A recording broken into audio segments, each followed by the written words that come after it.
Come in. Welcome. I'm E.G. Marshall. The fates, they say, weave the pattern of our lives. Some there are who believe that whatever happens to us is destined so to be, while others talk of free will. However it may be, certainly there is one element that touches all our lives, the element of the unexpected. How often have you asked, why did this happen to me? Rarely, if ever, have you found a satisfactory answer. So it was one fatal night with Nell Pearson, Mrs. Nell Pearson, widow, whose life was about to be shattered by unimaginable, unexpected horror.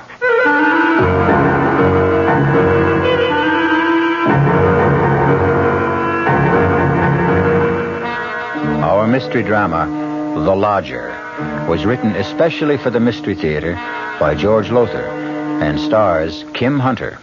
It is sponsored in part by Buick Motor Division and Anheuser-Busch Incorporated, brewers of Budweiser. I'll be back shortly with Act One. You've been hearing some pretty lavish claims recently about miles per gallon. We'd like you to consider something equally important, and that's range. Range is the miles per gallon multiplied by the number of gallons your car's tank holds. Range is what makes the Buick Apollo such a special small car. It comes from coupling the Apollo's economical 6-cylinder engine with a standard 21-gallon tank. It holds a lot, but it doesn't use a lot. Look into the Apollo. It's the Buick of small cars. Hello, this is Goldilocks. It seems like only yesterday that I was a little girl tasting porridge. You know, this one's too hot. This one's too cold. And now I conduct taste tests on diet drinks.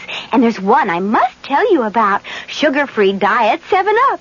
It has a fresh, natural, delicious taste. It drives my taste-o-meter crazy. Sugar-free Diet 7-Up. This one's just right. Dreaming about becoming richer? Why not wake up richer every day? At Suburban Savings in North Jersey, getting richer is an everyday reality, because Suburban has put into effect higher effective returns. Suburban's limited issue 7.50% savings certificate has an annual effective yield of 7.90%. And Suburban guarantees it from 4 to 10 years with a minimum investment of $2,500. You'll sleep a lot more soundly knowing your savings are earning more money at Suburban Savings. So sleep on Suburban's higher effective return tonight and come into any of Suburban's convenient offices tomorrow in Bayonne, Edgewater, Elmwood Park, Emerson, Hackettstown, Morris Plains, Nutley, Paramus, and Sparta.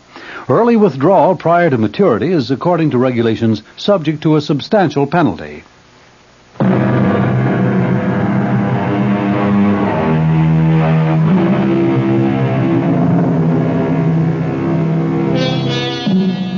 The fates brought unexpected horror that night to Nell Pearson's house on 9th Street, where she rented rooms.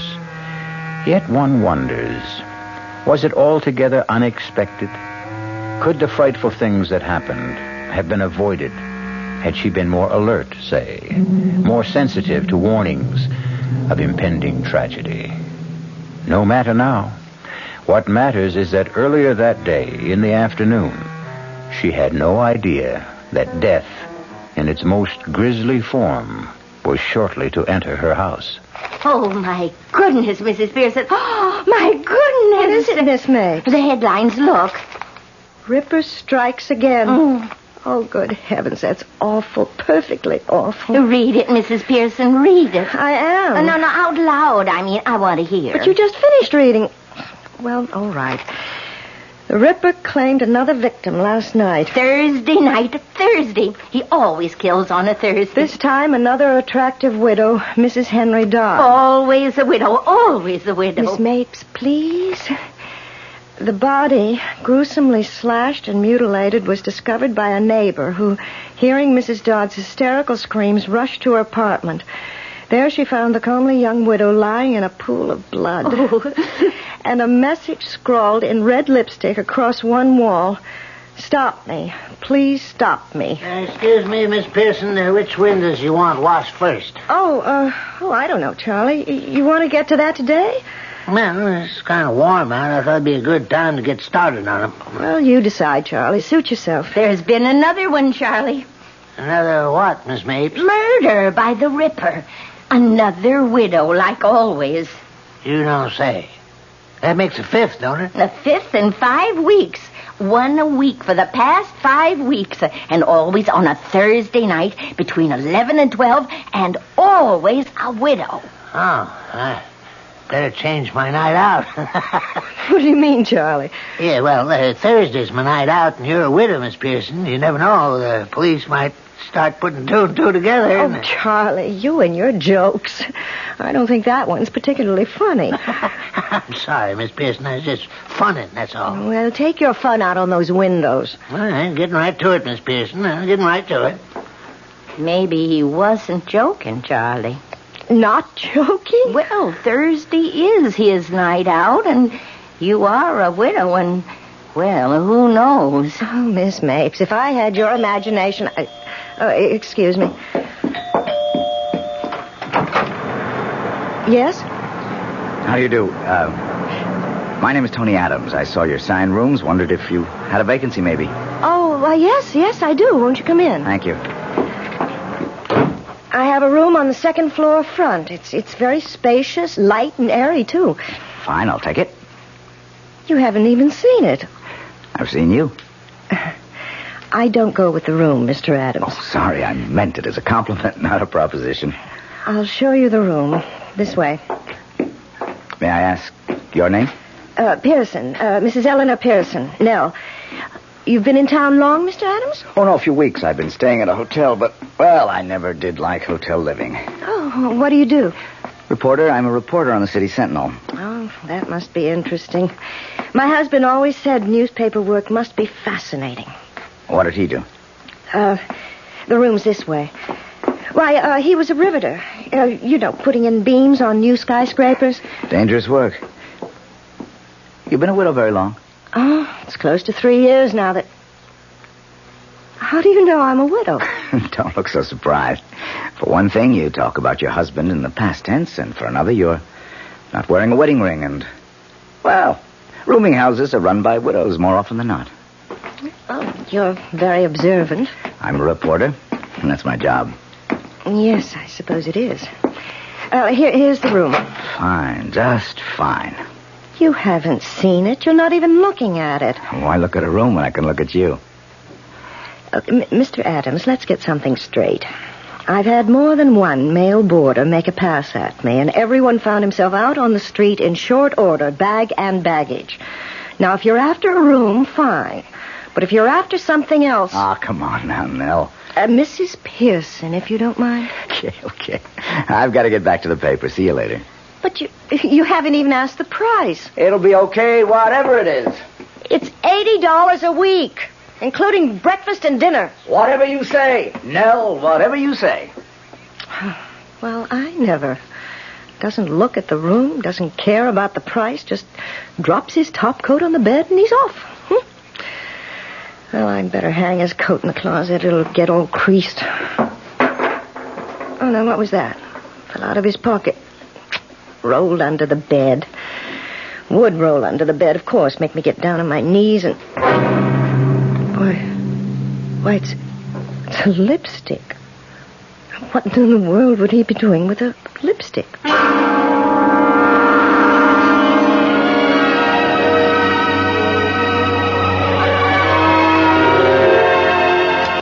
Oh, now why did you go and turn the TV set off, Charlie? You know I like to see who played what. Oh, I'm sorry, Miss Mapes. I forgot. Pretty good movie, huh? Oh, it was all right. You like it, Miss Pearson? What? What'd you say, Charlie? Well, I just asked if you liked the movie. How could she? She didn't even see it. Of course I did. Well, you may have been looking at it for 2 hours, Mrs. Pearson, but you certainly weren't seeing it. You were thinking of something else. Well, I saw it, and I liked it. Oh, 10:30. Well, I'm off to bed. Oh, by the way, I finished the window washing today, Miss Pearson. Oh, good. I'm glad they only got to be washed twice a year. It's a big job. It took a whole week. Well, good night. Night. Good night, Charlie. Mrs. Pearson, now I'm not one to pry, but why don't you tell me what's bothering you? Bothering me? Now, you know something is been bothering you since that Mr. Adams arrived. Now, when was it now? This is Thursday, and he took the second floor front Friday it was. Mm-hmm. Now, I'll tell you something. You haven't been the same since. Oh, it's nothing, Miss Mapes. Nothing at all. Now, you don't fool me. Something's worrying you. I know it is. Oh, I might as well tell you. It's this. What? Well, it's a lipstick. Why should a lipstick upset you? Well, it was in his pocket the day he arrived. His topcoat pocket. It fell out when I picked the coat up. So? It's the same color, mandarin scarlet. The Ripper uses to scrawl those awful messages with. Oh, and you think... Oh, you don't think he's the Ripper? Oh, no. Of course not. Well, then why the worry? I don't know. It just bothers me a little, that's all. And now, if you're all that worried, you could... maybe you did check on him? Check on him? Well, find out if he really does work for the City Sentinel and like that. You could call the paper. Oh, I'm just being silly, that's all. Of course you are. Mountains out of molehills. Well, I'm off for bed. Oh, are you sleeping better since we exchanged rooms? You've no idea. The traffic isn't anywhere near so loud. But what about you? Oh, I don't mind it. I told you that months ago. I know, and I thank you. Stop worrying now, and... Oh, here's the lipstick. I certainly don't want it. Good night. Good night, my dear. Sleep well.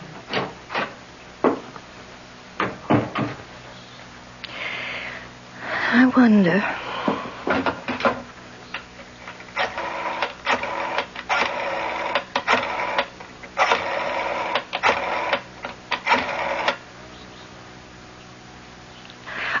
Hello?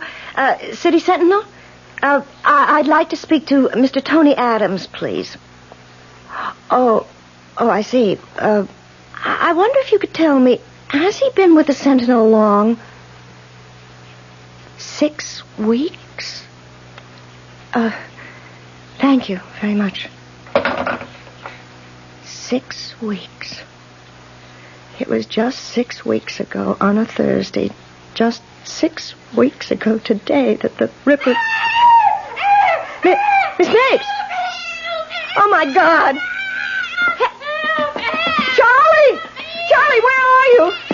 Oh, heaven help me, I'll have to go up myself. Miss Mapes! Miss Mapes! Oh, Charlie! Good Lord, Miss Pearson, was that Miss Mapes screaming? Yes. Don't hear nothing now. It came from a room. Oh, Charlie, I don't dare open the door. Yeah, well, I guess I'll have to then. Yeah. Oh, no. Blood. Blood all over. Hey, Miss Mapes, look. No, don't look. Oh, God. It's the work of the Ripper. My Lord, I've never seen no one slashed up so bloody. The mirror, Charlie. Look at the mirror. Words scrawled in red. Lipstick. Mandarin scarlet lipstick. Stop me before I kill again. They must stop him. Let's get right down to the living room and phone the police. Yes. The front door at this hour? Aldo. Oh, Mr. Adams. Hello, Charlie. Sorry I bothered you. Forgot my key. Hello, Nell. Oh, excuse me, Mrs. Pearson. I know. Why the stairs? Can't be the first roomer who forgot his key. Mr. Adams. Oh, my Lord, Mr. Adams. What is it? Upstairs. Upstairs what? Oh, never mind. I'll see for myself. The police. Let's call them, Miss Pearson.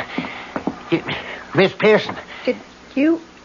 Charlie, did you... Miss Pearson, what is it?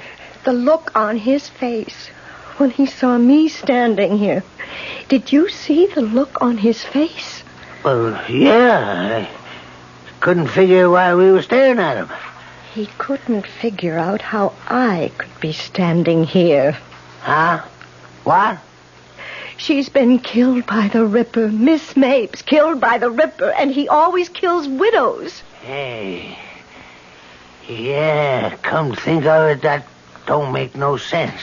It does if you remember that we changed rooms. Miss Pearson. Miss Pearson, are you saying that the Ripper mistook Miss Mapes for you? Oh, I'm the only widow in this house, Charlie. Come on, let's call the cops. Yeah, operator, the police. Give me the police. Put that phone down, Charlie. Mr. Adams, what do you... Give me the phone. Charlie, no, the police. Yeah. Hello, this is Give Charlie. me that phone.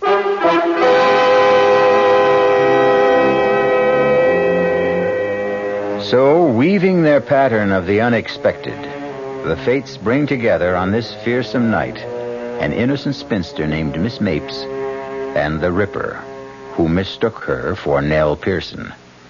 I'll be back shortly with Act 2. When you feel like having a cold Budweiser, do you automatically reach for a glass? Well, sure, Bud's a great beer any way you drink it. But without a glass, you're really missing something. Now take that wonderful Budweiser head of foam, for instance. Those bubbles, tiny though they are, still amount to something pretty special at the top of your glass. Taste appeal and eye appeal. Two results of exclusive beechwood aging and natural carbonation. It takes a lot longer to brew Budweiser that way, but brewing beer right does make a difference that you can taste. That's why when you say Budweiser, you've really said it all. Anheuser-Busch, St. Louis.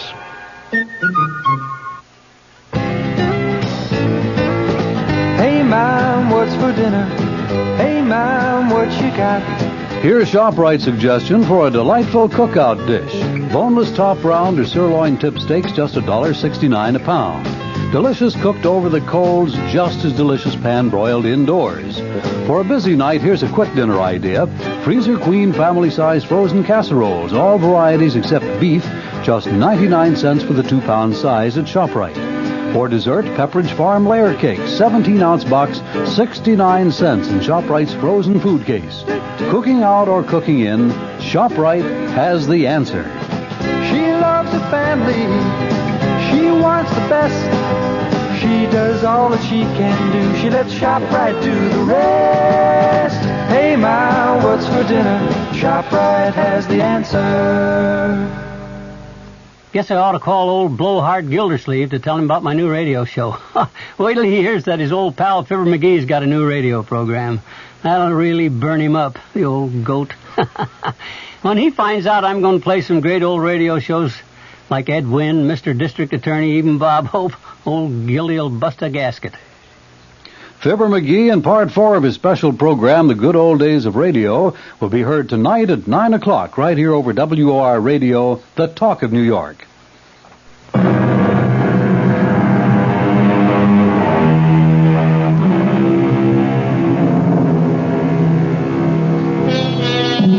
Mrs. Nell Pearson feels that she's about to faint as she sees her new boarder, Tony Adams, grab the telephone away from Charlie, the handyman, break the connection with police headquarters, and then begin to dial another number furiously.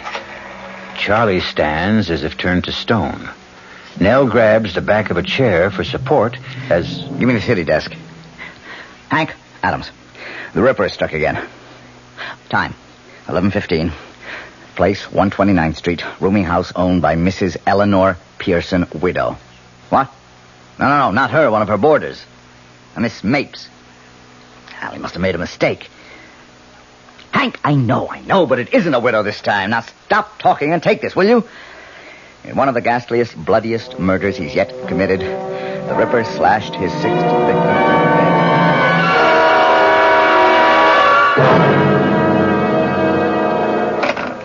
Sorry, I had to grab the phone out of your hand, Charlie, but a scoop's a scoop. Yeah, sure. Now, give me your stories. We'll start with you, Nell. Tell me, what happened? Oh, Nell, come now. Snap out of it. Stop staring at me and tell me what happened. I heard her scream. She screamed and screamed and screamed. Where were you? Here, right here. She'd just gone up to bed. What were you doing? I had just telephoned someone.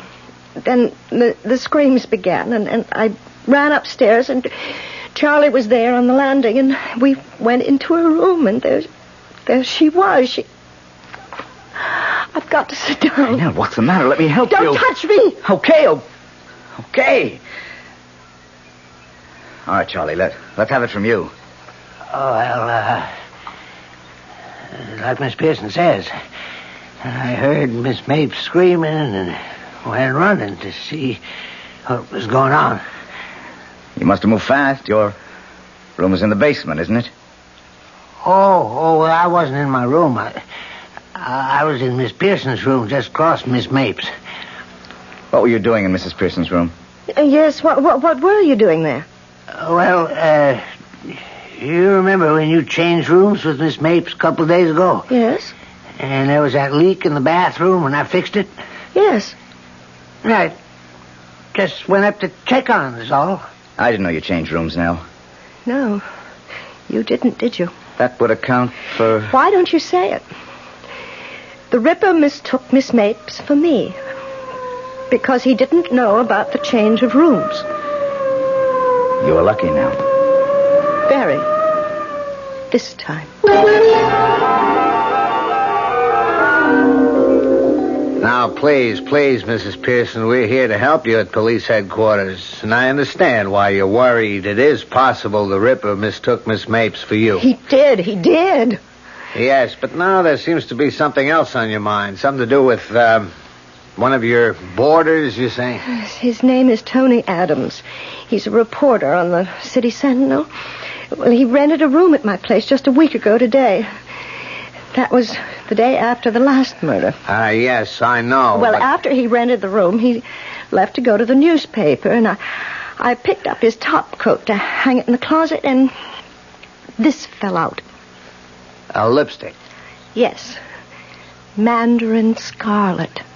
The same color the Ripper uses. To scrawl those horrible messages like last night on the wall of Miss Mapes' room. Well, it seems to me you're letting your fears run away with you, building up a case in your mind. Well, what about last night? He just happened to come home minutes after the murder, he says. And you think... I think he was lying. I think he killed Miss Mapes, left by the fire escape at the end of the second-floor corridor, and then pretended he'd just arrived home. Claimed he'd forgotten his key, so he'd have a witness to prove an alibi if he needed one. Well, it's clever thinking, if that's so. He's a clever man. Believe me, he is. And I'm afraid of him, Lieutenant. Terribly afraid. Mm-hmm. Well, I'll tell you what. The managing editor of the Sentinel's a good friend of mine. Let me just give him a ring and check on this Tony Adams.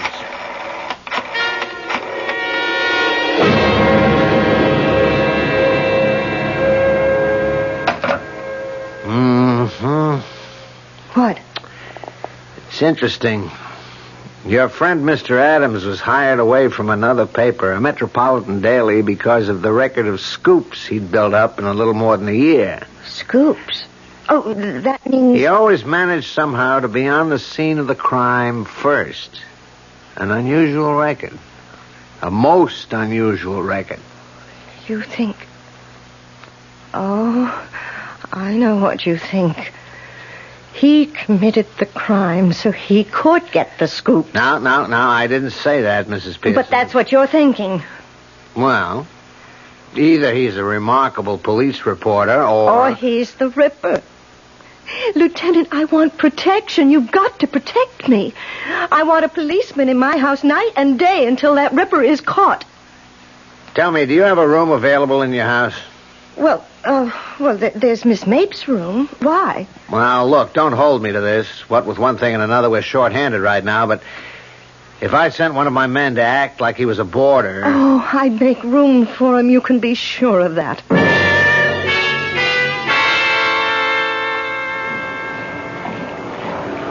Oh, Nell.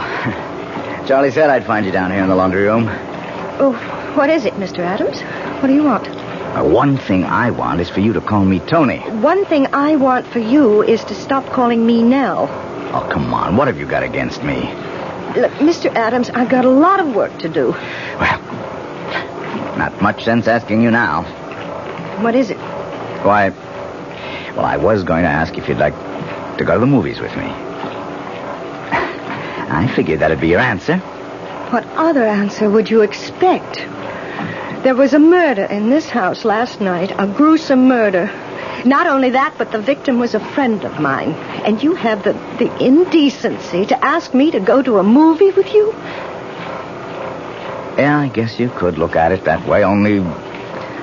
Look, I wish we could be friendlier, that's all. I'll level with you now. Excuse me, Mrs. Pearson. I've been thinking of settling down for some time now. So I've been looking around, you know, keeping my eyes open. And the minute they fell on you, Mrs. Pearson. Oh, no, damn it, Nell, listen to me. Take your hands off me. I don't call laying my hands on your arm exactly putting my hands on you. Don't touch me. Don't even touch me. What is it with you? Well, don't just stand there looking at me. What is it? I just want to be left alone. You just want to be left alone, or you just want to be left alone by me? Answer me. By you. Sorry.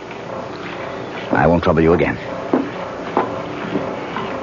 Good night.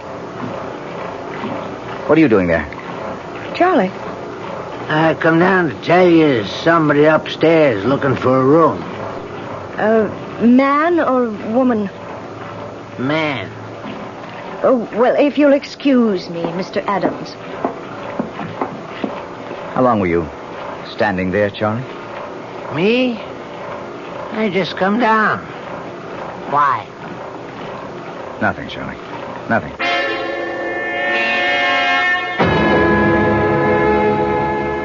How do you do? I'm Mrs. Pearson, the landlady. My name is Bowen, Lawrence Bowen. I saw your sign out front. I wondered if you had a vacancy. Yes, I do. A bed sitting room. Would you care to see it? If it's not too much trouble. No trouble at all, if you follow me. Did anyone recommend you here, Mr. Bowen? Well, no. I couldn't say I was recommended, although... Yes? Well, you might say I heard what happened here last night, and well, that's why I'm here. Well, here we are. This is the room. So this is where it happened? Yes. Huh. What a shame to die like that. Maybe you could fill me in on some things. I got a lot from Lieutenant Golan, but I'd like to hear your side of things. Well, it's like this, Mr. Bowen. Is Mr. all right? Or should I call you Sergeant or something like that? Oh, I better keep it Mister. Oh, I understand. Did Lieutenant Goldman tell you about my finding the lipstick? Yes. Where did you find it? Well, I didn't find it, actually. It fell out of Mr. Adams' pocket. And, of course, when I saw it was mandarin scarlet, my suspicions were aroused right then and there. Yeah, same shade of lipstick the Ripper uses to write his messages. You found the lipstick and that aroused your suspicions. In other words, you think he could be the Ripper. I'm practically sure he is. Which is his room? Right there, that front room at the end of the corridor. I'd like to have a look at that. Is he out of the house? Oh, he may be. Though he was downstairs just a little while ago. I wouldn't want him to find me in his room. Maybe you could check and find out. Oh, of course, I'll do that. Now, be careful. Don't say or do anything to make him suspect. Oh, I won't. I won't. Oh, Charlie, where's Mr. Adams? Yeah, in the sitting room. He said he's going to write some letters. Oh. Was something wrong, Miss Pearson? You act upset. No. I'm not upset. Not in the least. Thank you, Charlie. Oh, you've finished writing your letters. Huh? Yes. How did you know I was writing letters? I noticed you're holding some letters in your hand. I assumed you'd just written them. Naturally. naturally. And now I'm going out and naturally post them.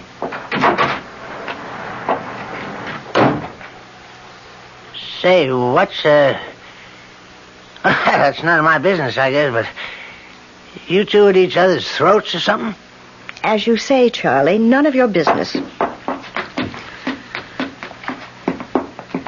He's gone. He just went out to mail some letters. How long will it take him? Well, the nearest box is 2 blocks away, at least 5 minutes. Have you got a key to his room? Master key, yes. Have it right here. Have to move fast, but go ahead. Open his door. Now, while I'm looking around, you better go to the head of the stairs and keep an eye out for him. Yes. Let's see. Suitcase. It's open. Good. That does it. Mrs. Pearson. Come here a moment. Yes? Have a look inside his suitcase. What? Lipsticks. 3, 4, 6 of them. And all of them mandarin scarlet. Then I was right. You were more than right. You were smack on target. And look here, under these shirts. I got a knife. A long knife. Butcher's knife, Mrs. Pearson. The knife, I'm sure, that was used on all 6 victims. Lord be with us. What are you going to do? For the moment, nothing. Nothing? You're not going to arrest him? Well, we could arrest him. I don't think we'd be able to hold him. Evidence like this, it's purely circumstantial. When we nail this bird, we want to nail him for good. Oh, I don't know. Maybe you ought to talk to Lieutenant Goldman and get his opinion. I will. You can depend on that. And I'll do it, Mrs. Pearson, not you. Well, I don't understand. If Adams is planning to murder you, he's keeping tabs on you. So don't try to contact the lieutenant in any way. Leave all that to me. Oh, very well, I will. Oh, Mr. Bowen, I can't tell you how glad I am you're here. There's no question about it now. He is the Ripper. He is planning to kill me. Well, he won't. I'll see to that. And that's a promise.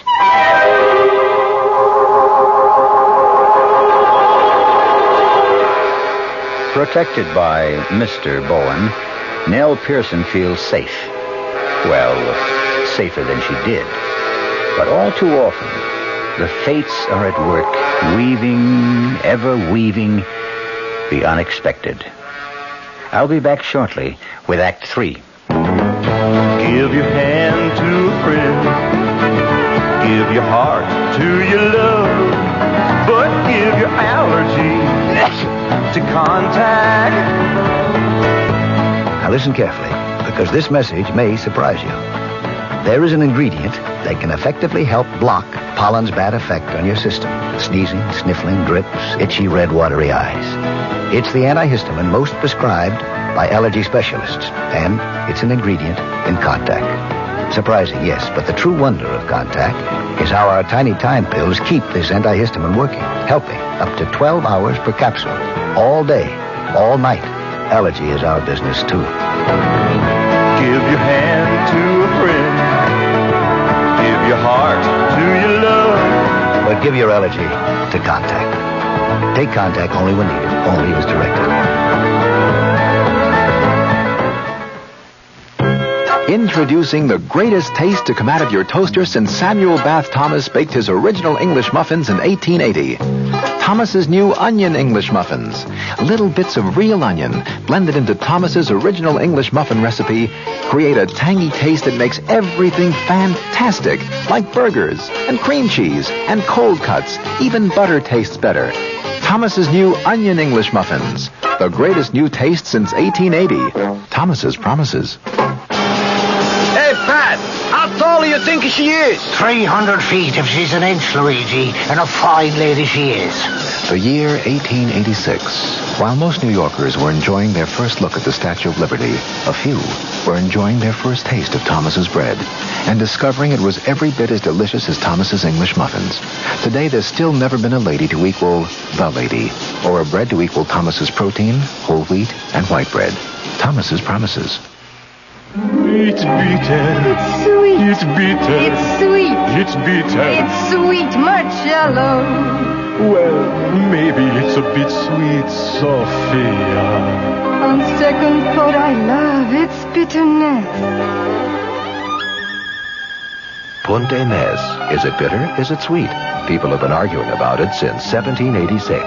Punte Mes, a lovely before lunch or dinner drink from Italy. On the rocks or with soda and a slice of orange. Punte Mes, capital P-U-N-T, little e, capital M-E-S. It's bitter. It's sweet. It's bitter. It's sweet. It's bitter. It's sweet. All right, Sophia, it's bitter. No, my darling, let's just say it's bittersweet. Like life, like love, like marriage, Italian style. Punte Mes. Punte Mes. Reported by Caroline Importers Limited, New York, New York.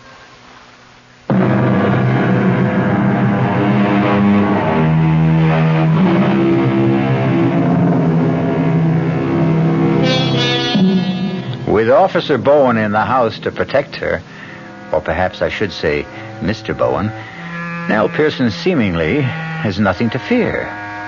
But note that I say seemingly. And having noticed it, let's move on, you and I, to the dining room in Mrs. Pearson's rooming house some days later. In fact, the evening of the following Thursday. Delicious meal, Mrs. Pearson. As always. Thank you, Mr. Bowen. Sure is. Mr. Bowen. Yes. I hope you won't mind my asking. I haven't had the chance before, but do you mind telling me what you do for a living? A salesman. Insurance. Oh? You sound surprised. No, not really, except I'd have thought you were in something that keeps you outdoors a lot of the time. And your ruddy complexion. Like what? Oh, I don't know. Building trades, maybe. Foreman of some kind of outdoor crew. Policeman, even. Oh, I'm sorry. It slipped. No, insurance salesman, Mr. Adams. And that does get me out and around a lot, you know. I suppose it does, yeah. You're a reporter, a crime reporter, I hear. Mm-hmm. Are you involved in this Ripper business? Very much. Been involved in nothing else since I came here to join the Sentinel. Do you, or do the police, have any idea what he's like, the kind of man he is? What makes him commit these terrible murders? Well, we do and we don't. Well, what I mean, everything we know is conjecture, theory. No one has ever laid eyes on him, except his victims, of course, so we can't be sure that the picture we've built up is close to the truth or not. Still, it ought to be fairly accurate as far as it goes. Well, how far does it go? I mean, what is your picture of him? Well, we estimate he's between 5'11" and 6 feet. We get that from the height of his victims and the downward direction of some of the knife thrusts. Must we talk about the Ripper at the dinner table? Oh, I'm sorry, but Mr. Bowen asked. And... Well, there must be something else you can talk about. After all, there has been a murder in this house, and it was the Ripper, and this is Thursday, and the night that he commits these terrible crimes, and... Well, really? Oh, Nell, I am sorry. Me too, Mrs. Pearson. I'm awfully sorry. It's all right. Just stop talking about it. I certainly won't. It is Thursday night, and that means I've got to stake myself out at police headquarters. Want to be right in the scene, is that it? I'm always on the scene, Mr. Bowen. It's my job.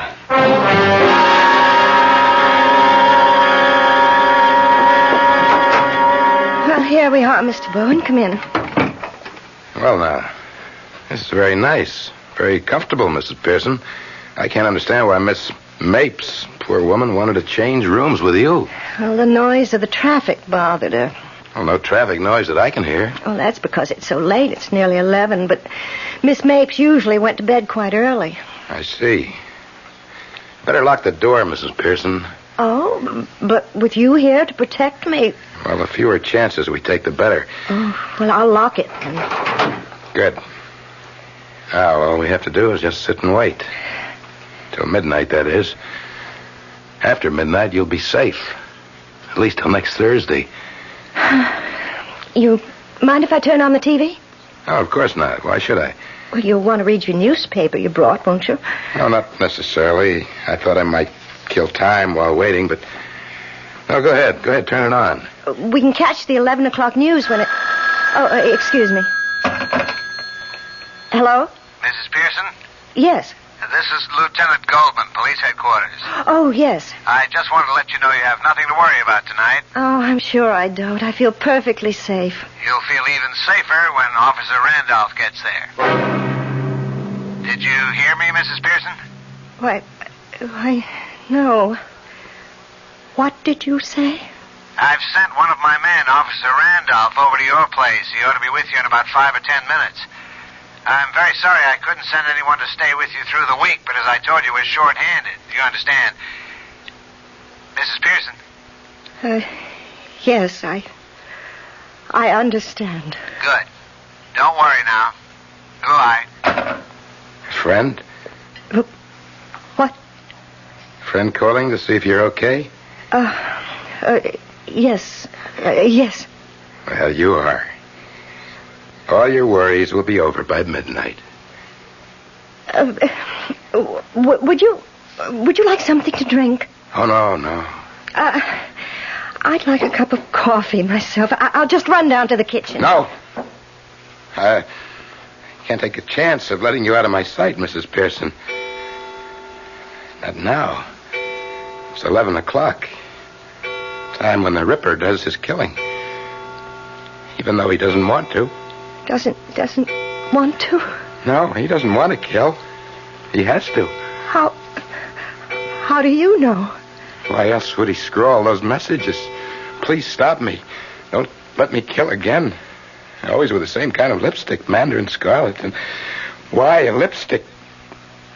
One of these. Why one of these? You're... Yes? You're the Ripper? I'm sorry to say that I am, Mrs. Pearson. I wish I were. Look, you don't have to be. I do. I can't help myself. I just can't. Right now, this minute, I know what I'm going to do. And I don't want to do it. But I know I won't be able to help myself. They must catch me, Mrs. Pearson. They must catch me. They must stop me. They are going to catch you tonight. There's a police officer on his way here now. He'll be at the front door any minute. But you won't be able to admit him. Someone will. Charlie will. I don't see how. What do you mean you don't see how? He'll ring the front doorbell and keep ringing until someone answers. No one will hear the doorbell, Mrs. Pearson. I disconnected it. The newspaper you brought. Not to read. To carry this. The knife. The butcher's knife. Oh, heaven help me. Heaven help me.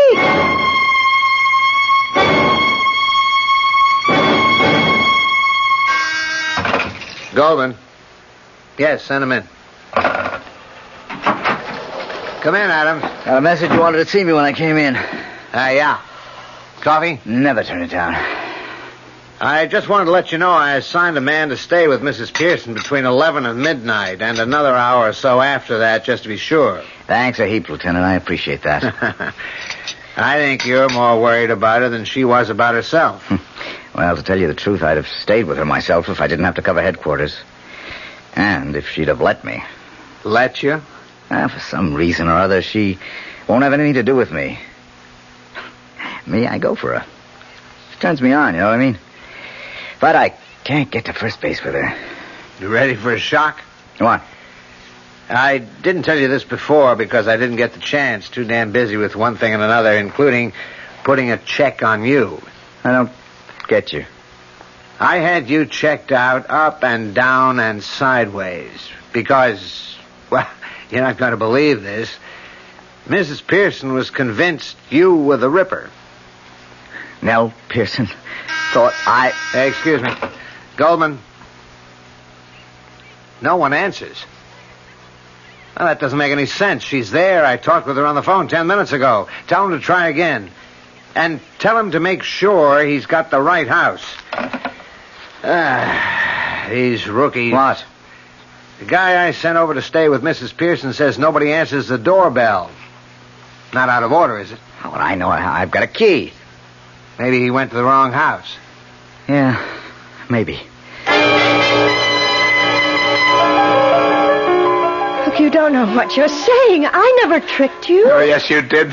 You say you changed rooms with that Miss Mace because she wanted to. But what you were doing was tricking me, that's what. You're all alike, you widows. Vile, vile, vile. Please believe me. Believe you? Believe a widow? Never again, never again. I believed one. I married her, but never again. You know what the Chinese say? Fool me once, shame on you. Fool me twice, shame on me. I learned that from her. She was nuts about everything Chinese. Pagodas all over the house, Chinese screens, parading around. She was always parading around with dresses slit up to here. Even her lipstick. This mandarin scarlet. Listen to me. But I paid her back for what she did to me. I paid her back that night. That Thursday night, when I came home unexpectedly and found her. Her and him. He ran. He got away, but she didn't. Oh, she didn't. I got a knife from the kitchen, a butcher's knife, and I came into the bedroom and I slashed and stabbed and stabbed. And I ripped and I tore. I killed her once, and then again, and then again and again. I killed her as I'm going to kill you now. Please, oh, please. What do you want first, huh? A slash across the face, a slash across your beautiful lying face. It'll do you no good to run. They all tried that and they failed. No! Help me! Please help me! No one can help you now. Stand back, Adams. I'll kill you. I'll kill you. Nellie, you all right?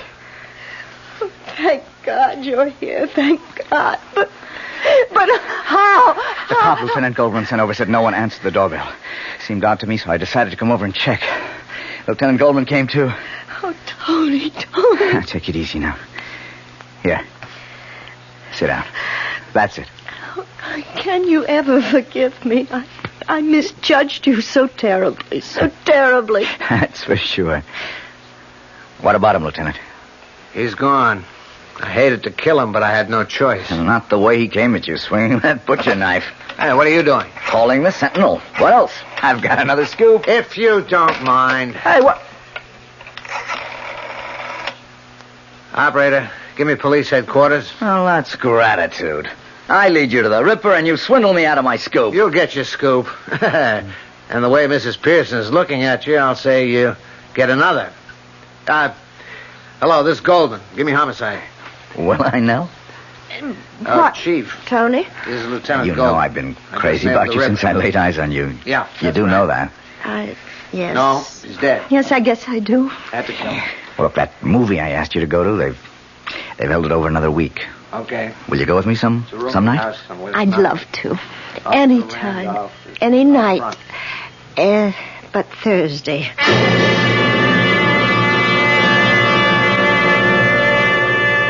Weaving and spinning, the fates create the warp and woof of our lives.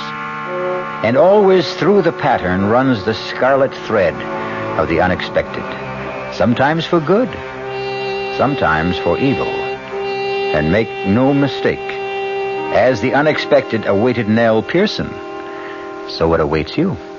Great taste in the morning. Kellogg's has that wholesome taste to get you up and grinning. This is Jerry Crawford for Kellogg's Special K. We've been having some fun in our television and radio commercials by using a ball and chain to symbolize the slight overweight problem common to so many of us. We point out that being a few pounds overweight is just a little more difficult for you. Climbing stairs, just walking around, even sitting down can feel, well, like you're wearing a ball and chain. In case you missed the message, it's this. If you really want to get rid of that extra weight, you really have to work at it by exercising and with sensible meals like the Special K breakfast. A 1-ounce bowl of Special K, America's favorite high-protein cereal, 4 ounces of skim milk, tomato juice, and coffee. Less than 240 calories. Nutritious and, by the way, delicious. So why not begin each day with a Special K breakfast and then keep up the good work? Special K can't help you lose weight all by itself, but it really is a good start. Hi, Ms. Goldilocks here. Professionally taste-testing diet drinks can be very difficult, but I've just had to bear with it. Then I found sugar-free Diet 7-Up.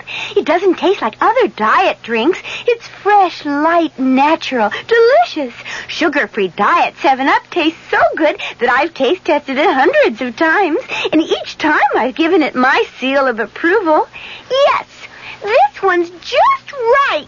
Buick introduces a new concept for you to consider in light of all the concern about miles per gallon. Range.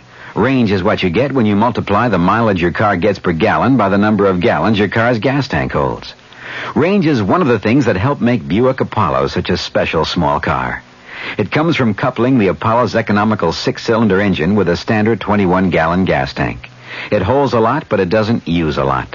Look into the Apollo. It's the Buick of small cars. America. We're big on that. New York, Denver, Minneapolis, St. Paul, Dallas, Fort Worth. Ozarks 2/3 transcontinental, serving more than 60 cities, all very important to us, and to the millions of people we serve each year. America. We're big on that at Ozark Airlines. Now go Ozark's evening jet at 6:45 to Washington with through service to Champaign, Urbana, and Peoria.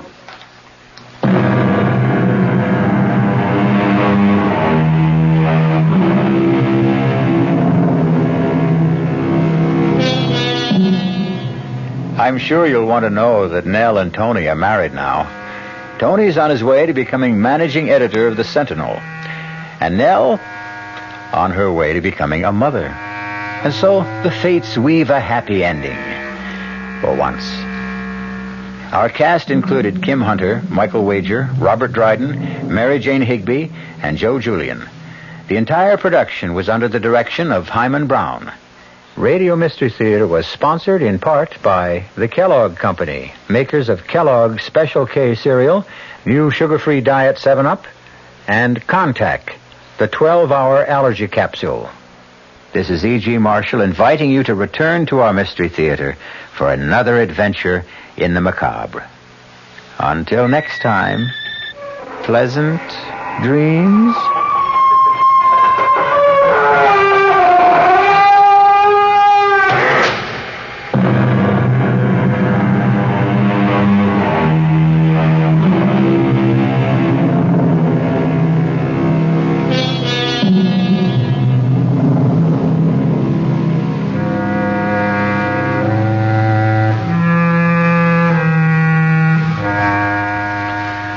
The WR Mystery Theater has been brought to you by ShopRite Supermarkets, where you get a lot more for a little less, and by Suburban Savings, with offices throughout North Jersey. The preceding Mystery Theater program is furnished by the CBS Radio Network.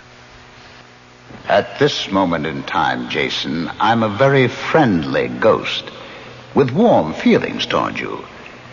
Because you're going to do me a favor, Jason. You are going to kill my wife. Did you hear me, Jason? I said you were going to kill Claire. I heard you, and I say you're a murderer. I'm not a murderer. You will kill her, Jason, because this is just a sample of what can happen to you when my feelings become unfriendly. And that's our Mystery Theater program for tomorrow night. Be sure to tune in. Boy, if the old-timer, Horatio K. Boomer, and Wally Wimple could see me now. Fibber McGee, back on the radio right here from 79 Wistful Vista, with a brand-new program where I'm going to bring back the great old radio shows from way back. Shows like Mr. Keene, Lum and Abner. Well, I guess I ought to get this place straightened up a bit, though. Where's that vacuum? Oh, I left it in the hall closet. Look.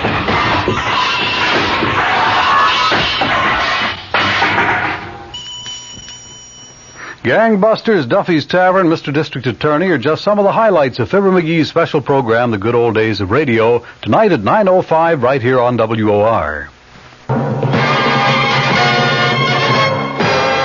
I'm Fulton Lewis in the Mutual Broadcasting System studios in Washington, D.C. Now, my commentary. President Nixon, it appears, will continue to take his case to the public at large, thereby hoping to head off any impeachment drives that may develop on Capitol Hill.